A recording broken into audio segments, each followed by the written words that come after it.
बाबा साहब अंबेडकर पिछड़े वर्गों, जिसमें मराठा समुदाय भी शामिल है, के लिए आरक्षण के प्रबल समर्थक थे। उनका मानना था कि आरक्षण इन वर्गों के लिए सामाजिक और आर्थिक समानता प्राप्त करने के लिए एक आवश्यक उपकरण है। अपनी पुस्तक what Congress and Gandhi have done to the untouchables में बाबा साहब अंबेडकर ने लिखा है, आरक्षण दान का सवाल नहीं है, यह तुष्टीकरण का सवाल नहीं है, यह सामाजिक न्याय का सवाल है। बाबा साहब अंबेडकर यह भी मानते थे कि आरक्षण एक अस्थायी उपाय है। उन्होंने तर्क दिया कि आरक्षण अंततः अनावश्यक हो जाएगा जब पिछड़े वर्गों ने वास्तविक समानता प्राप्त कर ली होगी।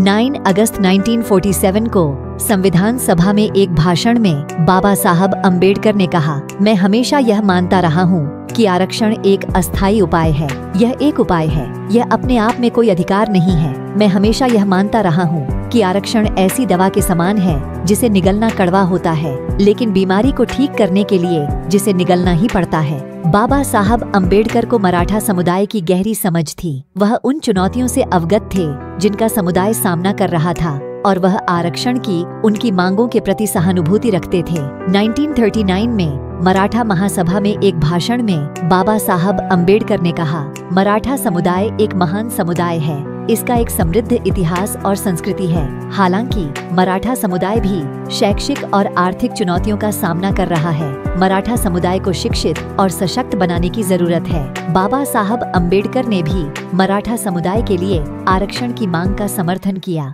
उन्होंने तर्क दिया कि मराठा समुदाय संविधान के तहत आरक्षण का हकदार है।